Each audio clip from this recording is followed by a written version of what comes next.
प्रधानमंत्री नरेंद्र मोदी के मन की बात के 100वें संस्करण वाले प्रसारण के अवसर पर एक कार्यक्रम का आयोजन किया गया, जिसमें भारतीय जनता पार्टी बिहार प्रदेश मंत्री डॉक्टर धर्मशिला गुप्ता के नेतृत्व में बेता मेडिकल रोड में अपने आवास के समक्ष दर्जनों की संख्या में महिलाएं, पुरुषों एवं बुद्धिजीवी वर्ग के लोगों को आमंत्रित कर बैठाया, जहां बहुत बड़े स्क्रीन पर प्रधानमंत्री मोदी के 100वें संस्करण के मन की बात को सबको सुनाया। यह मन की बात बूथ संख्या 256 पर सुनी गई, जहां 100 से अधिक कार्यकर्तागण मौजूद थे। वहीं कार्यकर्ता के अलावा समाज के कई लोग मौजूद थे, जिसमें शक्ति केंद्र प्रमुख शंभू नारायण गुप्ता, बूथ अध्यक्ष मंजक पाठक, मुरारी ठाकुर, महादेव शाह, विजय सहनी, संतोष साहू, विजय शाह, अशोक पजिया, रीना मंडल, पूनम देवी, रेखा झा मुख्य रूप से कार्यक्रम को सफल बनाने में सहयोग किया। तो वहीं भाजपा बिहार प्रदेश मंत्री डॉक्टर धर्मशिला गुप्ता ने इस मामले में कहा कि प्रधानमंत्री मोदी जैसा सर्वस्पर्शी महान नेतृत्व आज तक भारत को मिला ही नहीं।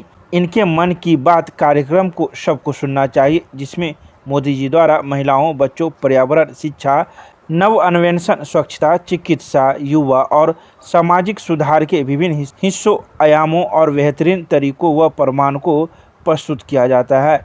आज देश के करोड़ों लोगों को प्रेरित करने वाले मन की बात कार्यक्रम को सुनकर और टेलीविज़न पर देखकर देशवासियों को आनंद महसूस होता होगा।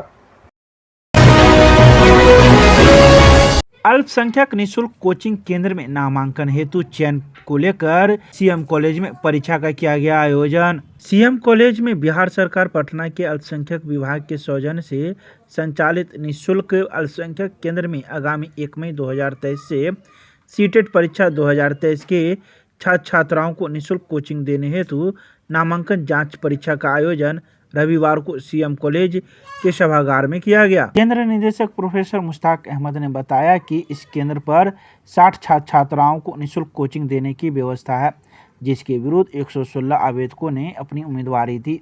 उन्होंने कहा कि यह केंद्र अल्पसंख्यक वर्ग के छात्र छात्राओं के लिए है, लेकिन प्रत्येक बैच में 15 बहुसंख्यक वर्ग के छात्र छात्राओं को भी यह सुविधा दी जा रही है। बता दें कि विगत कई वर्षों से इस निःशुल्क कोचिंग केंद्र में विभिन्न प्रतियोगिता परीक्षा में काफ़ी संख्या में परीक्षार्थी सफल होते रहे हैं और सीटेट में तो 100% परिणाम प्राप्त हो रहे हैं। उन्होंने यह भी कहा कि इस कोचिंग में प्रतिभागियों को प्रतियोगिता से संबंधित पुस्तकें एवं पाठ्य सामग्री निःशुल्क दी जाती है तथा दक्ष शिक्षकों के द्वारा निःशुल्क कोचिंग भी कराई जाती है।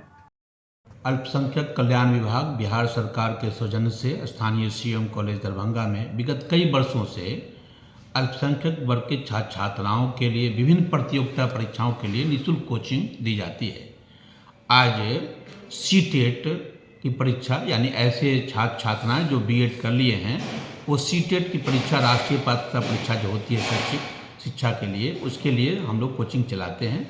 विगत कई वर्षों से इसका 100% रिजल्ट होता रहा है। आगामी 23 में जो परीक्षा होने वाली है, इसका फॉर्म भरा जा रहा है, तो हम इसमें ऐसे छात्र को लिखते हैं जो बीएड कर चुके हैं और जो सीटेट के लिए परीक्षा देना चाहते हैं। ऐसे 116 छात्र छात्राओं को आवेदन दिया था उन्होंने हमारे यहाँ।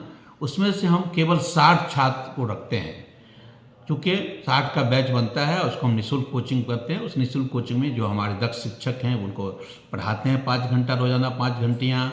हम उनको निःशुल्क पुस्तकें देते हैं, कलम देते हैं, कॉपियाँ देते हैं और 3 महीना कोचिंग कराने के बाद वो परीक्षा में बैठते हैं। और विगत 10 वर्षों से ये कार्य मैं कर रहा हूँ और उसमें 100% रिजल्ट आ रहे हैं। सीएम कॉलेज का पूरे बिहार में ये प्रथम कोचिंग केंद्र है जहाँ का 100% रिजल्ट होता है। क्योंकि जो बिहार के अभी वर्तमान मुख्य सचिव हैं श्री आमिर सुबहानी साहब, उनका ये पायलट प्रोग्राम है अल्पसंख्यक छात्र छात्राओं को राष्ट्रीय और राज्य स्तर पर जो विभिन्न प्रतियोगिता परीक्षा होती हैं उसमें शामिल करने के लिए इस तरह का निःशुल्क कोचिंग चलाया जा रहा है। माननीय मुख्यमंत्री के द्वारा इसको विशेष तौर पर अल्पसंख्यक कल्याण विभाग को इसके लिए राशि दी गई है कि इस पर आप इस योजना को बना करके इसको चलाएं। और मौलाना अरबी फारसी यूनिवर्सिटी पटना में जो है वो नोडल एजेंसी है, लेकिन पूरे मिथिलांचल में मात्र मुझे उसका निदेशक बनाया गया और वो विभिन्न जहाँ मैं जाता हूँ उसको चालू करता हूँ। सीएम कॉलेज में उसका चल रहा है। आज जो छात्र उसमें सफल होंगे, कल से 1 मई से उनका क्लास शुरू होगा। लेकिन पूरे राज्य में ये योजना केवल अल्पसंख्यक कल्याण वर्ग, अल्पसंख्यक वर्ग के लिए है। लेकिन मैं अपने यहाँ दरभंगा में 60 तो मैं अल्पसंख्यक लेता हूँ और 15 ऐसे छात्र जो बहुसंख्यक वर्ग के हैं उन्हें भी मैं शामिल करता हूँ। यानी हर साल मैं 75 लड़कों को कोचिंग देता हूँ। और सबसे खुशी की बात यह है कि अल्पसंख्यक के साथ साथ जो बहुसंख्यक वर्ग के लोग हैं वो भी इसमें 100% रिजल्ट दे रहे हैं।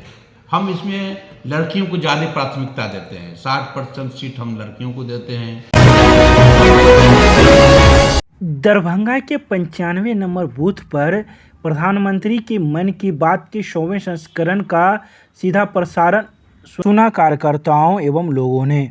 रविवार को देश के प्रधानमंत्री नरेंद्र मोदी के मन की बात के 100वें संस्करण का सीधा प्रसारण दरभंगा के 95 नंबर बूथ के कार्यकर्ताओं ने सीधे सुना। बता दें कि 100वें संस्करण के मन की बात 95 नंबर बूथ का सीधा प्रसारण रोहिलागंज में स्थित ज्ञान सरिता पब्लिक स्कूल परिसर में की गई थी, जहां टीवी लगाकर लोगों एवं कार्यकर्ताओं ने सुना। इस बारे में भाजपा कार्यकर्ता लक्ष्मी नारायण शाह ने कहा कि प्रधानमंत्री के मन की बात हमेशा प्रेरणादायक एवं अच्छी होती है, जिसे सभी लोगों को जरूर सुनना चाहिए, क्योंकि हमेशा उनसे कुछ न कुछ सीख मिलती है। आइए सीधे सुनाते हैं क्या कुछ कहते हैं मौजूद कार्यकर्ता। जनों के साथ मेरे भाव विश्व का अद्भुत अंग बन गया। हर महीने मैं देश के लोगों के हजारों संदेशों को पढ़ता हूँ। हर महीने में देशवासियों के एक से एक अद्भुत स्वरूप के दर्शन करता हूँ। मैं देशवासियों त्याग की पराकाष्ठा को देखता हूँ, महसूस करता हूँ। मुझे लगता ही नहीं है कि मैं आपसे थोड़ा भी दूर हूँ। आज मन की बात कार्यक्रम वार्ड नंबर 5 में ज्ञान सरिता पब्लिक स्कूल बूथ नंबर 95 पर मन की बात का, मोदी जी का जो मन की बात है उसको देखने के लिए सब लोग यहाँ जुटे हैं। काफ़ी उत्साह के साथ लोग इस कार्यक्रम मन की बात को देख रहे हैं। ये भाजपा के लिए कार्यक्रम नहीं है, ये आम लोगों के लिए कार्यक्रम है और आम लोगों को इससे बहुत कुछ सीखने का मौका मिलता है। बहुत दूर दूर क्षेत्र में जो रहते हैं उनकी बातों को जो है मोदी जी के माध्यम से पूरी भारत की जनता सुनते हैं और उससे जो है उनका विश्वास बढ़ता है, आगे बढ़ने की प्रेरणा मिलती है।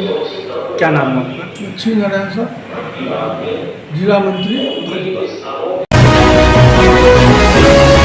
यौन शोषण के खिलाफ लड़ रही पहलवानों के समर्थन में आरवाईए ने निकाला दरभंगा में प्रतिवाद मार्च। भारतीय कुश्ती महासंघ के प्रमुख और भाजपा सांसद बृजभूषण शरण सिंह के खिलाफ यौन उत्पीड़न की शिकायतों की निष्पक्ष जांच और कार्रवाई की मांग को लेकर दिल्ली के जंतर पर ओलंपिक विजेता पहलवान बजरंग पुनिया, साक्षी मलिक और विनेश फोगाट की अगुवाई में धरने पर बैठे सभी पहलवानों के समर्थन में रविवार को आरवाईए के देशव्यापी प्रतिवाद के तहत दरभंगा में इनकलाबी नौजवान सभा के कार्यकर्ताओं ने मिर्जापुर चौक से लेके इनकम टैक्स चौक तक प्रतिवाद मार्च करते हुए इंसाफ की मांग की है।